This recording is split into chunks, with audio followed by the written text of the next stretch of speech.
palavra que eu vou trazer hoje fala sobre a realização do sonho. Eu estou pregando sobre os profetas menores. Como eu já disse aqui, os profetas menores são assim designados porque a sua obra é um pouco menor do que as outras, do que os outros profetas.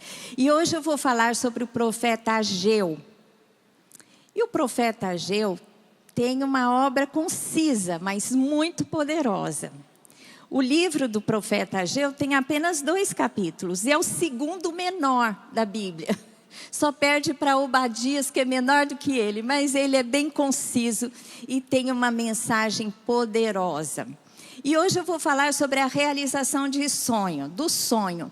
E por incrível que pareça, o profeta, quando ele é levantado por Deus, ele é designado para trazer uma mensagem. E normalmente é uma mensagem de confrontação, de desafio.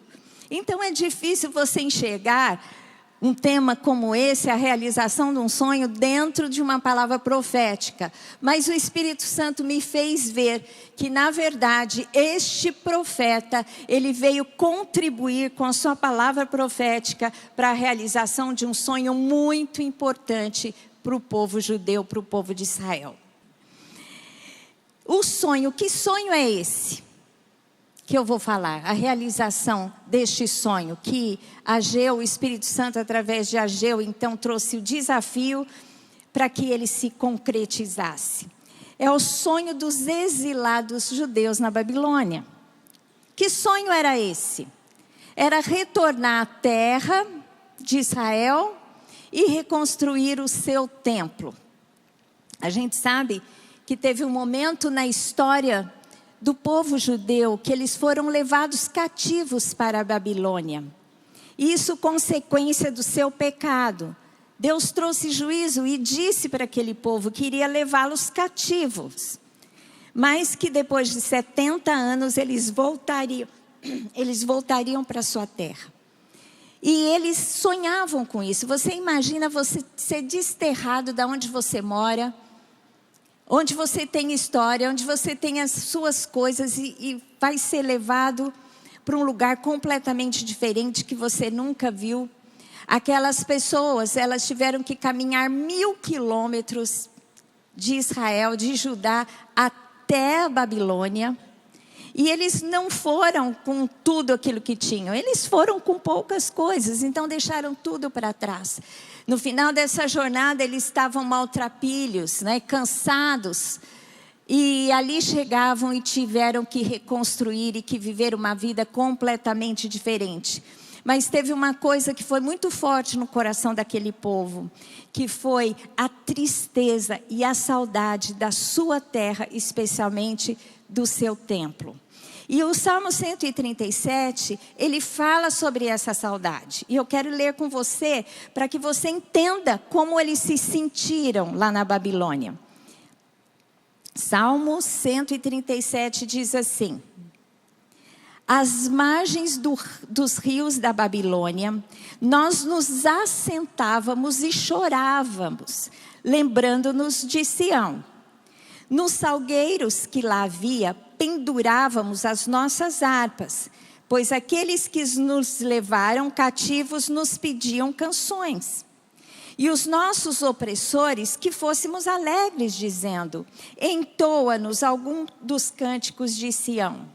Como, porém, haveríamos de entoar o canto do Senhor em terra estranha? Se eu de ti me esquecer, ó Jerusalém, que se resseque a minha mão direita. Apegue-se-me a língua ao paladar, se me não lembrar de ti. Se eu não preferir Jerusalém, a minha maior alegria. Que coisa triste, né? Eles ali chegavam e eles se assentaram nos rios da Babilônia e choravam. Eles pegaram suas harpas e penduraram nos salgueiros e se recusaram a cantar. E o povo pedia: nos apresentem cânticos de Sião, vamos nos alegrar. Mas como se alegrar? Como aquele povo poderia se alegrar? Longe da sua terra, longe de Jerusalém, longe do seu templo. Havia uma grande tristeza. Então, desde que eles foram levados, o sonho daquele povo era retornar a Jerusalém, retornar a Judá. Eles foram levados, mas havia uma palavra profética que eles voltariam. Então eles tinham um sonho da parte de Deus, aquele desejo era legítimo. O sonho era voltar à sua terra. O sonho era viver o tempo da restituição de Deus nas suas vidas e da reconstrução. Eu quero apresentar para vocês a ordem cronológica que isso aconteceu, mas para que vocês tenham uma noção de como foi que as coisas aconteceram, para que a gente possa entender melhor o que eles estavam sentindo. Em 586,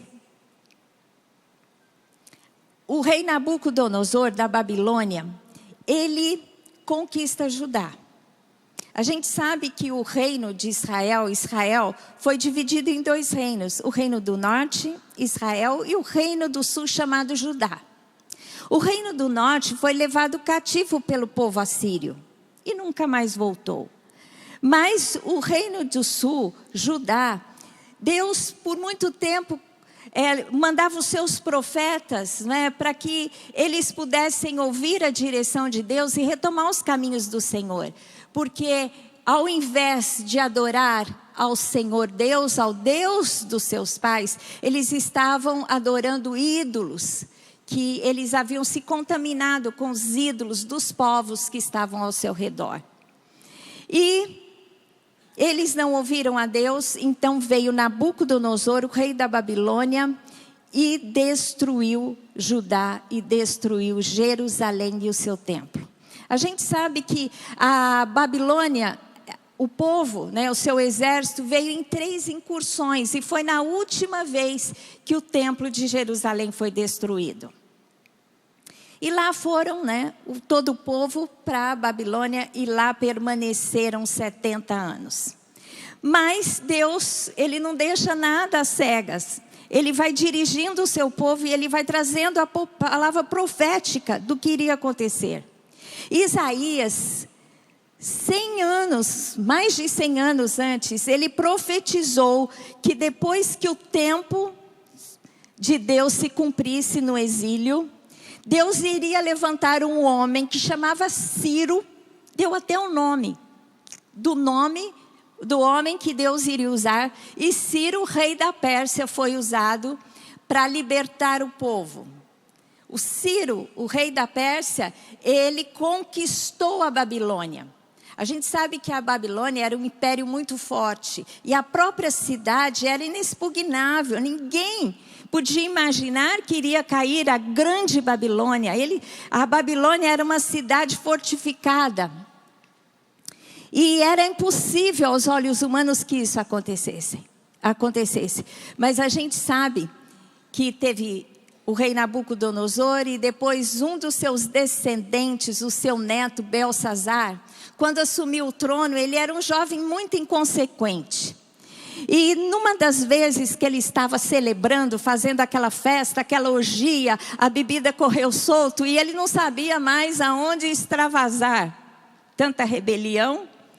Satanás soprou no seu ouvido e o que ele fez? Ele mandou trazer os utensílios do templo de Jerusalém, que o seu avô Nabucodonosor tinha trazido quando destruiu o templo.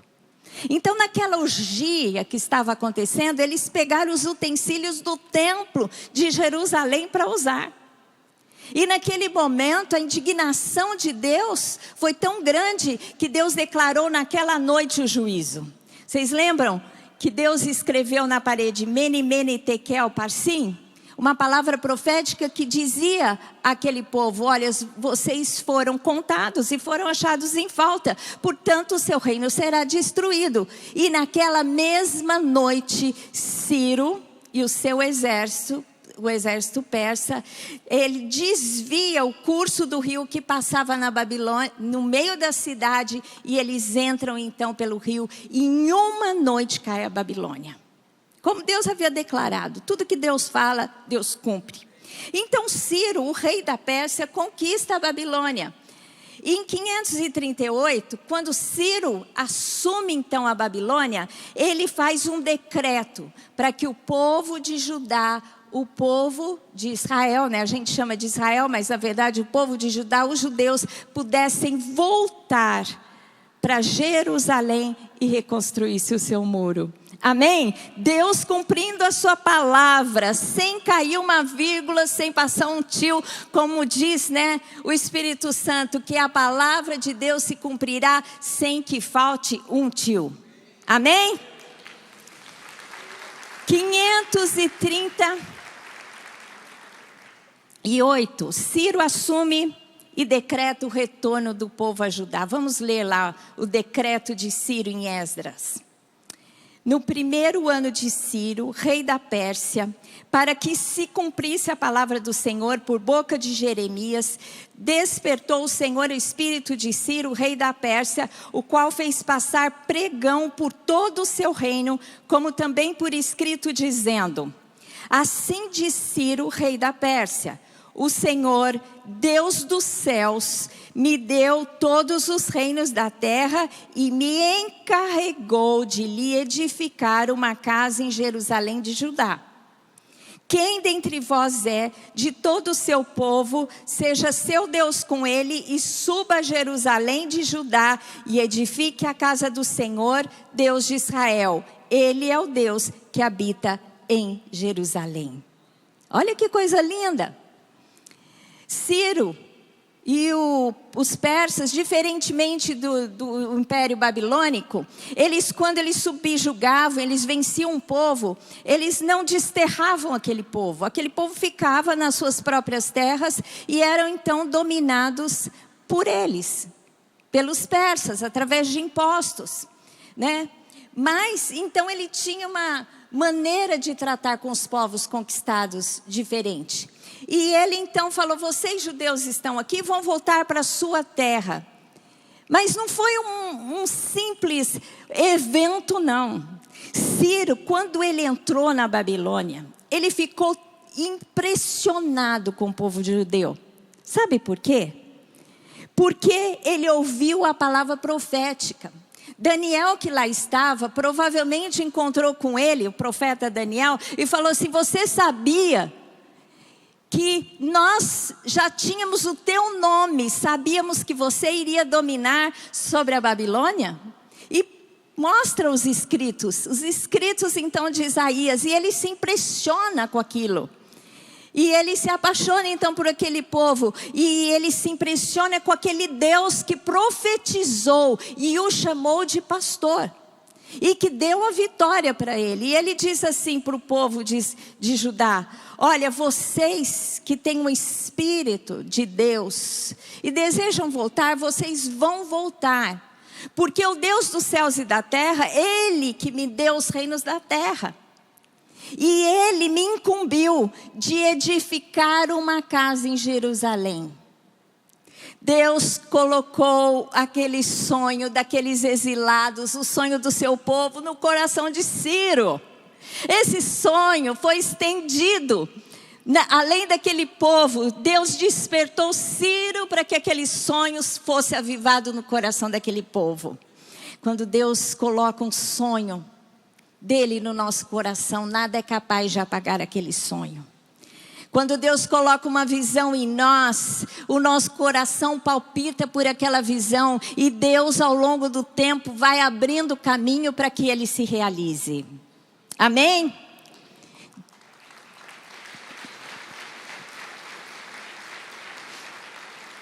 Vocês se imaginam, foi um grande povo, mas por volta de 50 mil pessoas atendem a esse chamado e voltam para Jerusalém. E esse povo foi corajoso. E por fé eles voltaram, porque eles sabiam que não iam encontrar coisa boa lá. Tudo havia sido destruído.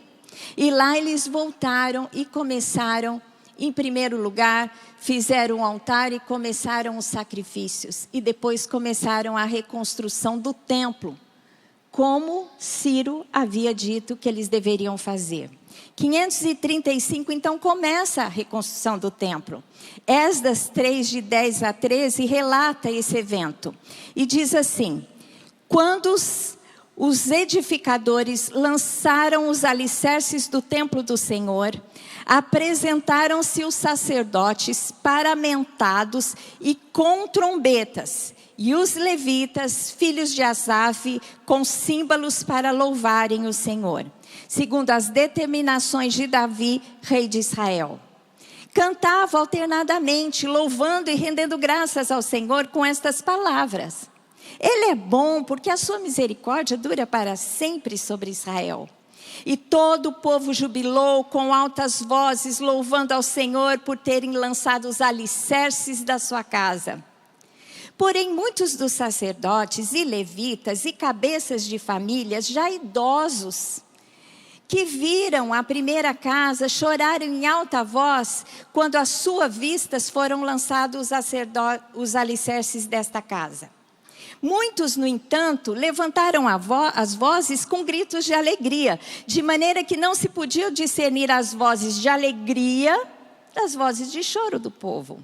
Pois o povo jubilava com grandes gritos, que as vozes se ouviam de muito longe.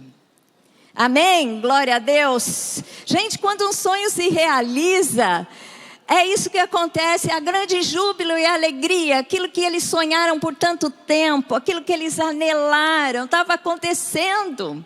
E quando se lançou os alicerces do templo, houve grande alegria, júbilo e festejavam. Sabe quando você realiza um sonho na sua vida, Deus te dá um sonho pessoal, às vezes de te dar alguma coisa, e você entra, você fala assim: ai, não acredito, belisca para ver se eu não estou sonhando. Eu acho que eles estavam assim, felizes da vida, muito alegres. Mas os idosos que tinham visto a primeira casa, a casa que Salomão havia feito 500 anos antes, muitos anos antes, Salomão tinha feito, e aquele templo então era um templo todo luxuoso, cheio de ouro, e eles lembravam daquele templo e viram ali como estava sendo feito tudo tão simples, sem luxo, sem ouro, e choravam de tristeza. Um chorava de alegria, outro chorava de tristeza, e não sabia o que. Ao longe se ouvia um barulho, mas não dava para discernir que barulho era aquele, de alegria ou de tristeza. Mas eles começaram a reconstrução, cumprindo o propósito de Deus e o anelo do coração deles, mas eles ao longo do tempo pararam de reconstruir, interromperam a reconstrução do templo. Em Esdras 4 e 5 diz assim: então as gentes da terra desanimaram o povo de Judá, inquietando no edificar, alugaram contra eles conselheiros para frustrarem o seu plano todos os dias de Ciro, rei da Pérsia, até o reinado de Dario, rei da Pérsia.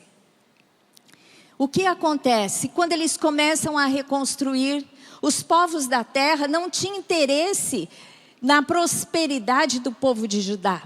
Estavam lá os samaritanos e outros povos que tinham interesse que eles ficassem enfraquecidos, para que houvesse domínio sobre eles. E, no entanto, eles voltando e reconstruindo o seu templo, eles estavam então reconstruindo a sua dignidade e a sua força como um povo. Porque um povo era conhecido pelo Deus que ele servia. Tanto é que quando havia uma guerra, o povo que vencia declarava: o meu Deus é maior porque ele me deu a vitória. Então, a reconstrução do templo significava o quê? A fortaleza do seu Deus fortalecendo o seu povo. E não havia interesse nisso. E eles então desanimaram o povo. Quando eles estavam reconstruindo, já tinha passado Ciro, no reino de Artaxerxes, aquele povo que estava ali, né, os samaritanos, mandaram cartas para Artaxerxes, dizendo: esse povo está reconstruindo e daqui um pouco eles vão se rebelar contra vocês. Então, Artaxerxes deu a ordem para parar a reconstrução do templo. E o tempo passou, e durante o reinado de Dario, depois da atuação de Ageu e Zacarias, os profetas, animando aquele povo a voltarem à paixão pelos seus sonhos e voltarem a investir na reconstrução do templo, eles então começam a reconstruir. E mais uma vez mandam cartas para Dario, para tentar fazer com que Dario desse um decreto para eles não continuarem a reconstrução. Mas Dario ele vai e chama os escritos, né, da história do povo e vê que Ciro havia determinado que fosse construída uma casa de Jerusalém. Então, no reinado de Dario, o povo volta a reconstruir e terminam a reconstrução. Em 521, Dario se torna o rei da Pérsia. E isso acontece, e está descrito lá em Esdras 4, 23 e 24, que diz assim: depois de lida a cópia da carta do rei Artaxerxes, perante Reum, Sinsai, o escrivão e seus companheiros, foram eles apressadamente a Jerusalém aos judeus e de mão armados forçaram a parar a obra. Cessou, pois, a obra da casa de Deus, o qual estava em Jerusalém, e isso até o 2º ano do rei Dario. Aí os profetas, em 520, o profeta Ageu e Zacarias começam então seus ministérios proféticos, trazendo uma palavra de Deus para que eles se reanimassem e voltassem à reconstrução. Esdras 5, 1 e 2 diz assim: ora, os profetas Ageu e Zacarias, filho de Ido, profetizaram aos judeus que estavam em Judá e em Jerusalém, em nome do Deus de Israel, cujo espírito estava com eles. Então se dispuseram Zorobabel, filho de Sealtiel, e Jesua, ou Josué, filho de Josadaque, e começaram a edificar a casa de Deus, a qual está em Jerusalém, e com eles os referidos profetas de Deus que os ajudavam.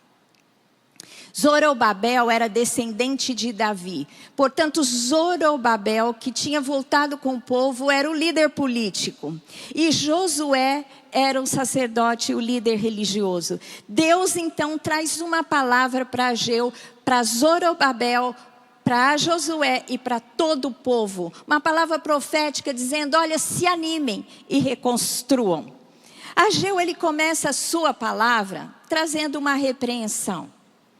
O povo, ele tinha se desviado do seu propósito de reconstruir o templo. E então, por conta disso, se voltaram para os planos próprios e começaram a reconstruir as suas casas. Ageu 1, 3 a 4 é a primeira vez que o Espírito Santo, a primeira palavra profética que Ageu libera, tomado pelo Espírito Santo. E ele diz assim: veio, pois, a palavra do Senhor por intermédio do profeta Ageu, dizendo: acaso é tempo de habitardes vós em casas apaineladas, enquanto essas casas permanecem em ruínas? Eles tinham parado, tinham se desanimado mediante as dificuldades. As dificuldades foram tantas, aquele povo desanimou, os povos que ali estavam desanimaram o povo judeu. E eles pararam, e as dificuldades, o decreto do rei Artaxerxes, que eles deveriam parar, e eles pararam.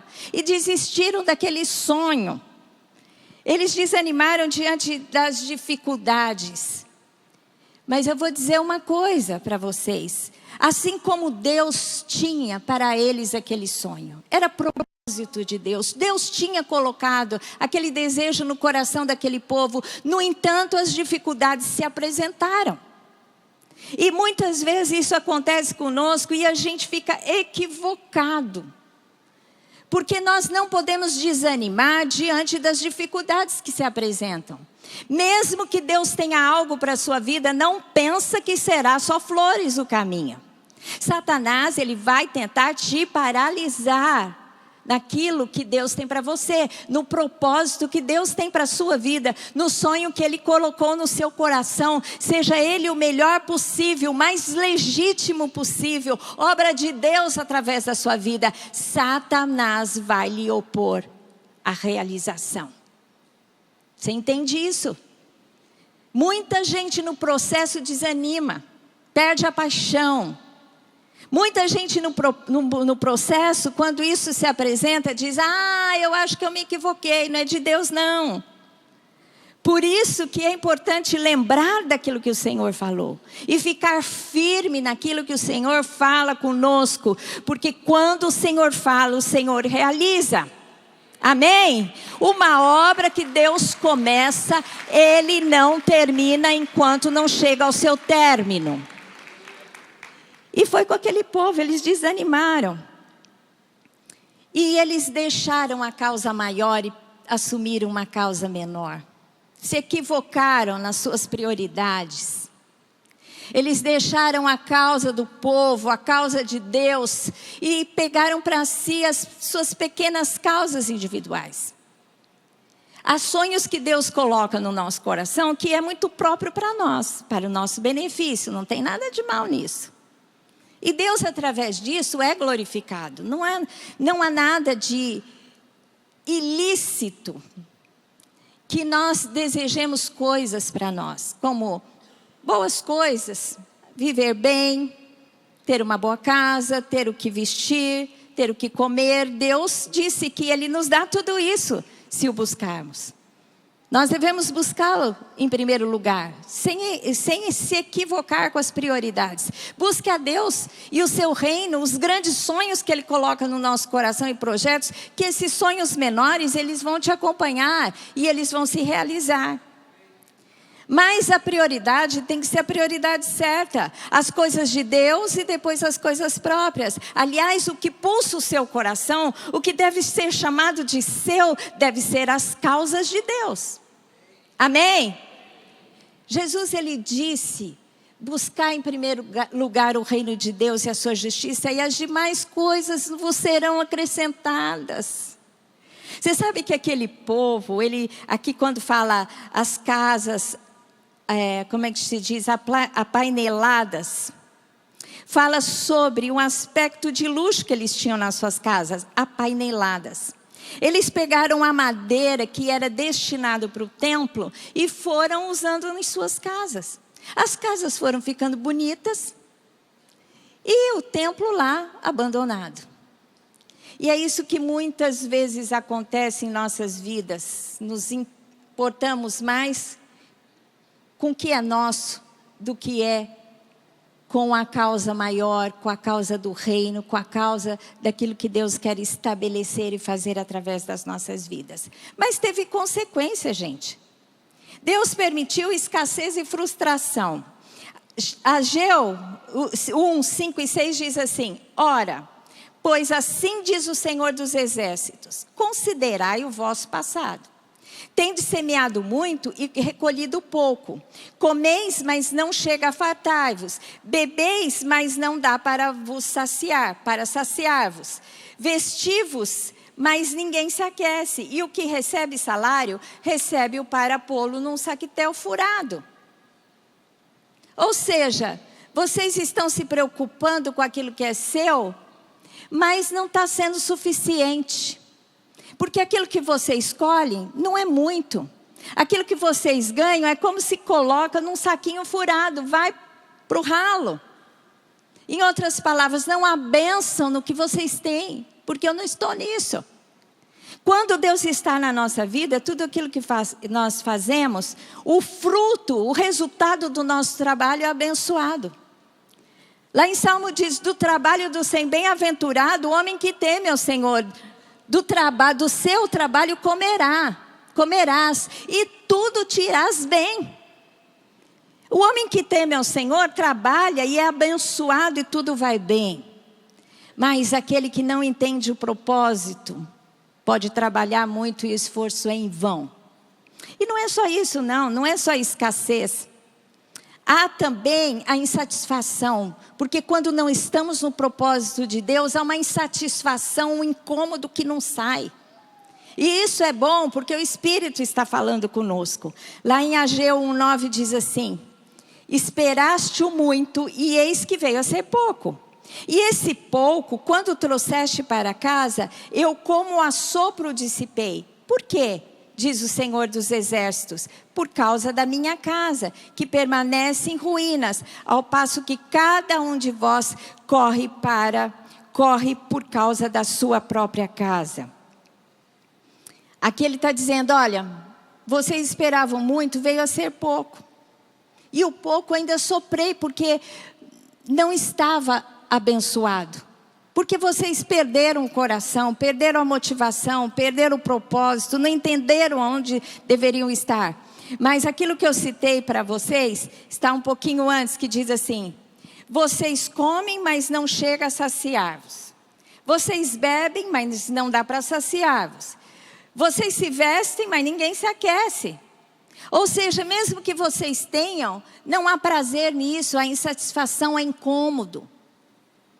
E Deus usa desse artifício em nossas vidas, para que nós voltemos ao propósito. Se não estamos dentro da vontade de Deus, há sempre um incômodo no nosso coração. E isso é obra do Espírito Santo de Deus, e isso é bom, para que a gente acorde. Ele diz, olha, considerai-vos. Vocês estão fazendo uma análise, como as coisas se passam erradamente. Você sabe que, às vezes a gente vai aconselhar pessoas, e uma coisa que a gente às vezes se esquece, de perguntar como está a vontade e o propósito de Deus na vida daquela pessoa. Porque às vezes a pessoa vem com problemas, com insatisfações, nada dá certo. Vai trabalhar, mas o ambiente é ruim, às vezes começa a trabalhar, fica desempregado, nunca prospera e não sabe o porquê. E busca a Deus, e às vezes a gente começa a aconselhar, mas não vai no âmago da questão.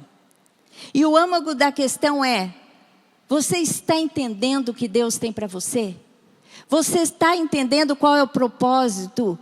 Tenha os sonhos de Deus, coloque no seu coração, faça pulsar no seu coração as coisas de Deus.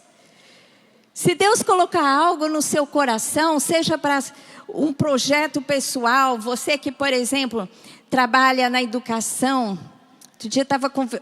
Essa semana eu estava conversando com a Larissa, uma moça aqui da igreja, professora, e ela estava me falando, pastora, esse é o meu chamado. Quando eu estou ensinando aquelas crianças, eu sinto Deus me usando. Sabe, aquela coisa que faz pulsar o seu coração, você está lá entendendo o propósito, e você vai fazer com o melhor que você tem, com grande excelência, porque você quer que Deus seja honrado através da sua vida. É isso que Deus quer, você está entendendo o propósito? Você tem o sonho, você está correndo atrás dele, ou você está trocando as prioridades e escolhendo causas menores do que as maiores? Escolha as maiores, porque as menores serão consequência. Mas não foi só exortação, não. Deus usou Ageu e ele encorajou o povo. Vocês imaginam começar ali uma reconstrução do escombro que havia lá.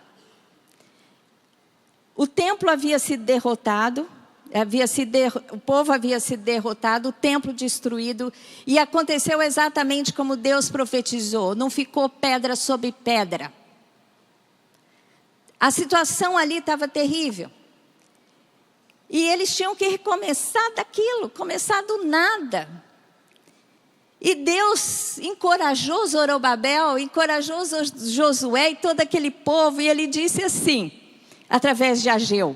Vocês percebem que sempre começa a palavra profética através dessa seguinte expressão, veio a palavra do Senhor.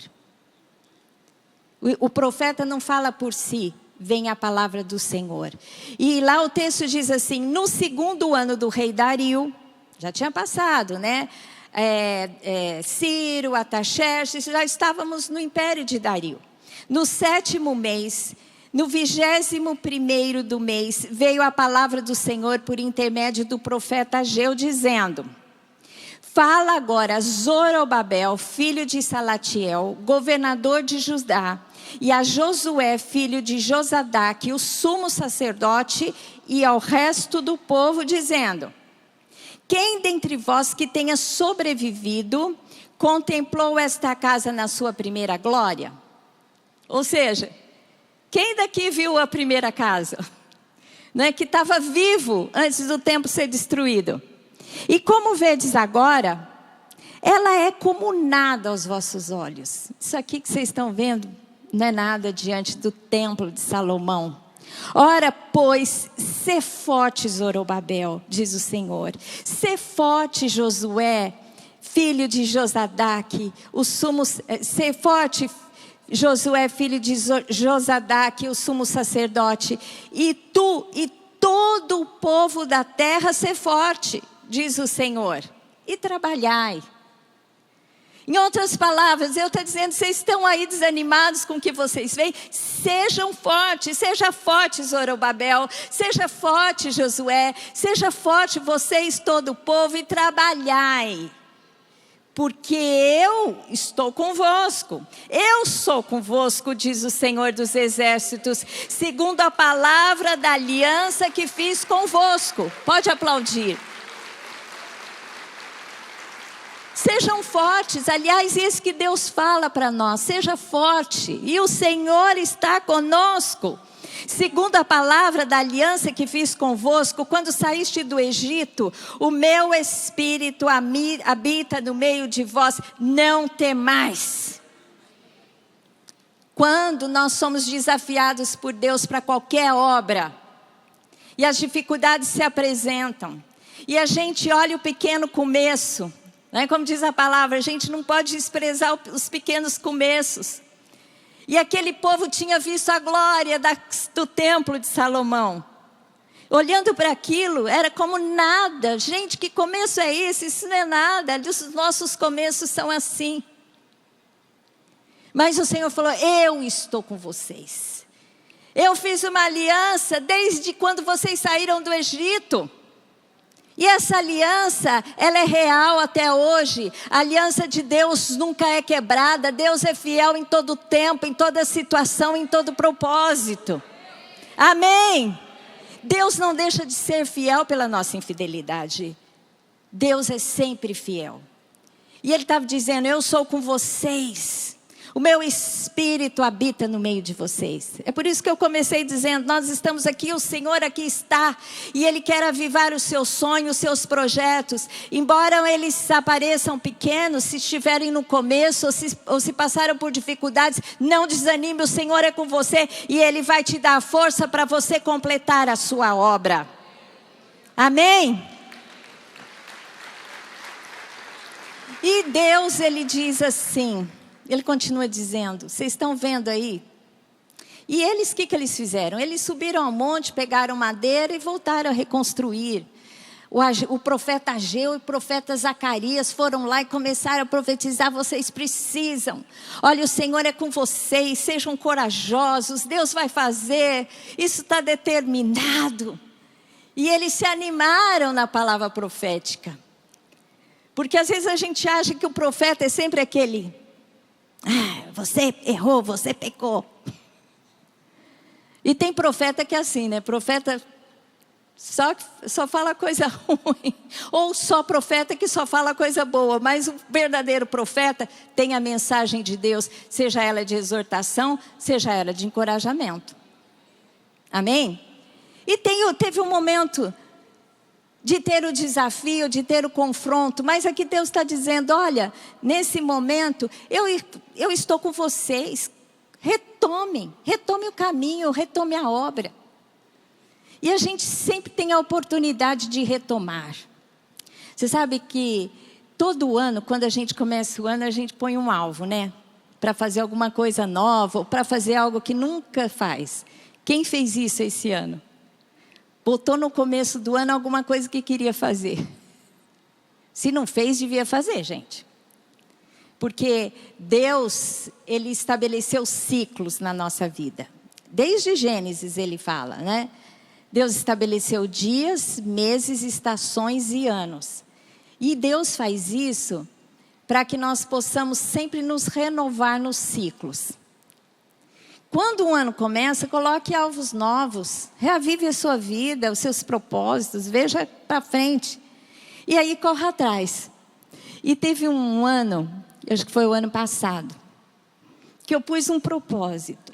E aí, passou 6 meses e eu me esqueci daquilo. Ou de vez em quando lembrava, mas falava, não vou fazer. Não dá tempo. Não é para agora. Como esse povo disse assim, aqui, né? Não é para agora. Eles falavam, a casa de Deus está assim. Mas eu acho que não é para agora, sabe? Não está dando certo, eu vou deixar quieto. O povo falou exatamente isso. Eu acho que a casa do Senhor não é para agora, é para mais tarde. A gente fala isso, né? Não está dando certo, porque acho que Deus não quer, não é para agora. É a desculpa que a gente dá. E o ano passado, então, eu comecei um propósito. Deus falou, investe nas suas mídias sociais. Porque hoje é um instrumento de pregar o evangelho poderoso. E nós que temos essa oportunidade, não podemos desprezá-la, né? E Deus falou, investe. E eu comecei o ano muito devagar. Aí quando chegou no meio do ano, no culto das mulheres, veio a Flávia e trouxe uma palavra, que foi a mesma que Joel trouxe. Joel disse assim, olha, gente, vocês estão achando que é para mais tarde? Não é para mais tarde, não. Vocês disseram, porque não é para agora. É agora, o dia é hoje. E Deus falou, Lilian, 6 meses se passou. E agora? E os próximos 6 meses? Não vai tomar tenência? Não vai fazer o que se propôs? E isso acontece nas nossas vidas. Aquele povo estava assim. Estava desanimando. E a palavra dela foi exatamente assim. Olha, se você ainda se arrastou e se postergou a sua obra por 6 meses, é tempo de começar. Ainda é tempo. E Deus está dizendo para esse povo e está dizendo para mim e para você, ainda é tempo. Algum sonho foi enterrado? Algo que Deus colocou no seu coração, que ao longo do tempo, da dificuldade, você enterrou, você parou? Não, é tempo e o tempo é agora, retome. Né? E Deus ainda, Ele encorajou, falando sobre a provisão. E Ele disse lá em Ageu 2, 8 e 9, minha é a prata, meu é o ouro, diz o Senhor dos Exércitos. A glória dessa última casa será maior do que a primeira, diz o Senhor dos Exércitos. E neste lugar darei a paz, diz o Senhor dos Exércitos. Ou seja, o Senhor dos Exércitos, o grande Deus, o Yahvé, o Deus de Israel, estava dizendo, minha prata, meu é o ouro. Eu dei ouro para Salomão reconstruir, e ele encheu a casa de ouro. Tudo era feito de ouro na era de Salomão. A prosperidade era intensa, porque Deus assim o declarou acerca dele. Mas ali, o propósito não era esse. Minha prata, meu é o ouro. Aquilo que vocês precisam, eu darei a vocês. Porque tudo vem de mim, toda provisão e tudo que é necessário, eu darei. Amém? Não tem ouro nesse templo, mas vejam além do natural. Esta segunda casa, a glória dessa segunda casa será maior do que a glória da primeira casa. Porque a glória daquela casa seria o quê? A presença e a vinda de Jesus para aquela casa. Antes, o Espírito Santo, a presença de Deus se manifestava na arca. Mas a segunda casa ia ter uma glória especial. Jesus iria entrar naquela casa. Então, às vezes a gente não entende, não se compare com o passado. Se você viveu algo extraordinário no passado, mas Deus está fazendo algo novo que talvez você, aos seus olhos naturais, não tenha o mesmo valor nem a mesma dimensão, não desvalorize aquilo que Deus está fazendo. Porque para cada tempo há uma provisão, há uma disposição, há uma dispensação, há um propósito. Amém? E eu percebo isso, por exemplo, na fase que eu estou vivendo. Entrei na terceira idade, agora eu já sou uma idosa. Tenho meu cartão de idoso e eu uso com muita... E eu não tenho energia, não faço coisas que eu fazia no começo do ministério. Eu e o Lamartine, às vezes um olha para o outro e fala, ai meu amor, a gente tem tanto sonho, não tem energia. Fala, meu amor, mas aquilo que Deus quer da gente, nós vamos conseguir fazer. Então, tem cada tempo, a gente precisa uma provisão e Deus está dizendo, eu sempre vou transformar em algo maior e melhor com o tempo. Então, não despreze aquilo que Deus faz. E por último, eu quero terminar com a bênção que Ageu profetizou que Deus faria. A bênção que é resultado da obediência. E ele começa a falar com os sacerdotes, usando como se fosse uma alegoria, uma parábola, né? E Ageu 2:10 diz assim: ao 24º do mês 9, no 2º ano de Dario, veio a palavra do Senhor por intermédio do profeta Ageu, dizendo. A primeira pergunta é, ele conversando com os sacerdotes que conheciam os ritos, né, de sacrifício. A primeira pergunta é, uma vez que a pessoa leva carne santa, ou seja, carne para o sacrifício, é santificada. É possível tal santificação ser transmitida às coisas que ela toca? Ou seja, a carne é sacrificada e santificada no altar. Aonde toca aquela carne, santifica as outras coisas?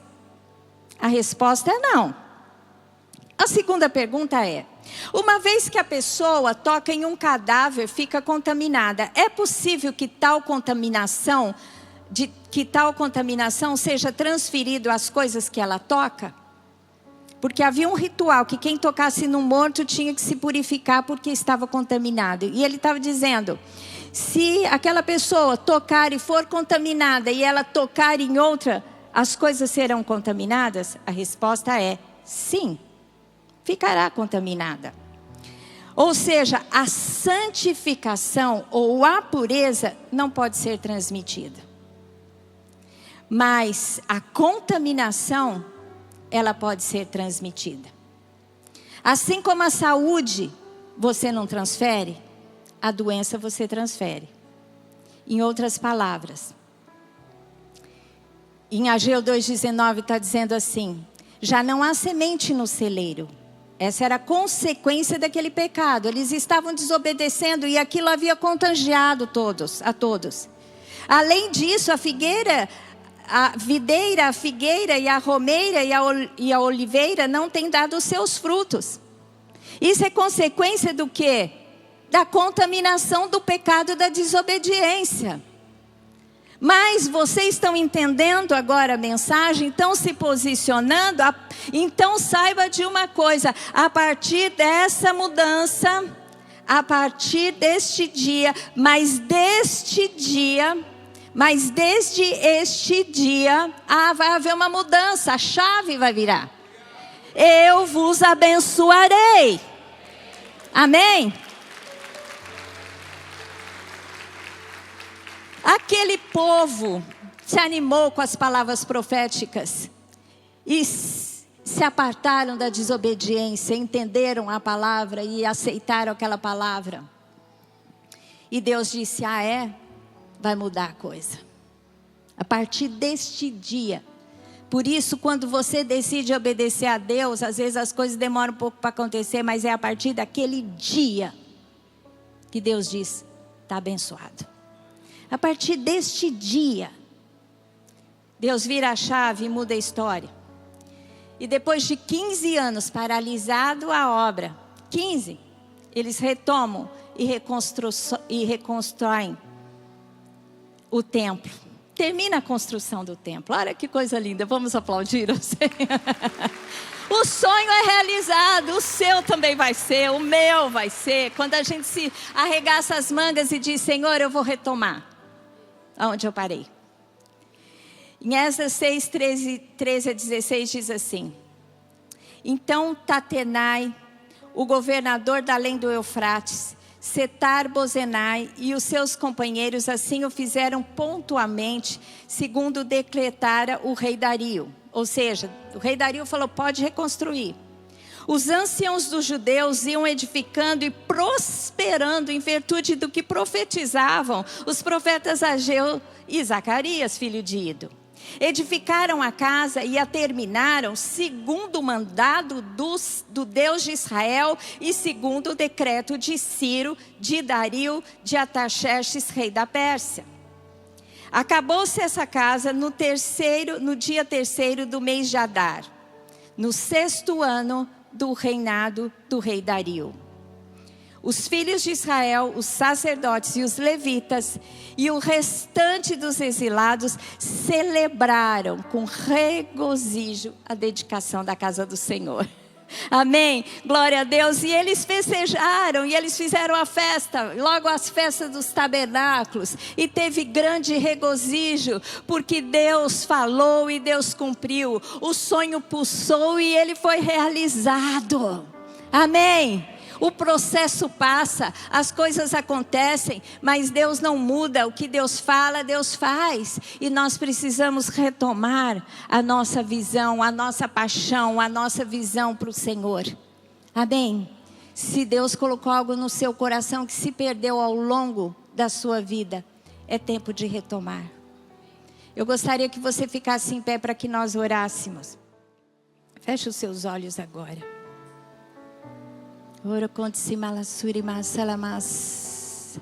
Tem algo que foi perdido ao longo do tempo na sua vida?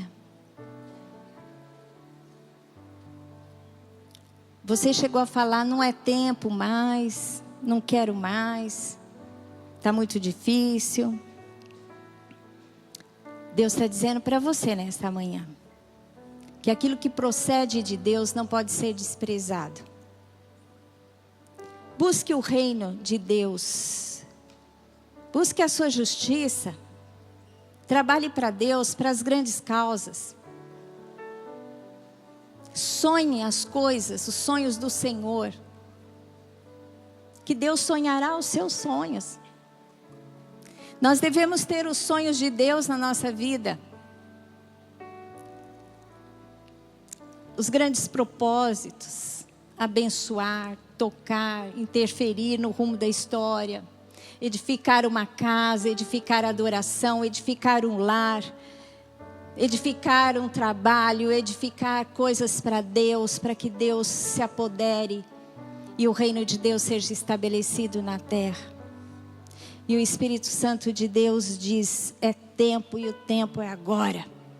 A partir deste dia, não é amanhã, é a partir de hoje, é a partir do posicionamento do seu coração. Deus disse àquele povo, é a partir deste dia, a partir da mudança, a partir do arrependimento. A partir deste dia, eu vos abençoarei. Amém? Levante a sua mão para o alto e ore ao Senhor, diga, Senhor Deus, aviva o meu coração, aviva os sonhos que foram perdidos, que foram abandonados, o propósito, o estabelecimento do teu reino, a reconstrução da casa, a adoração fervorosa do meu coração. Senhor Deus, eu retomo agora. Eu te peço, Senhor Deus, aviva a minha vida, fortalece as minhas mãos para a reconstrução. Senhor Deus, eu quero viver por completo tudo que o Senhor tem para mim. E que nada se perca ao longo do caminho. Em Cristo Jesus. Amém. Glória a Deus. Vamos aplaudir ao Senhor.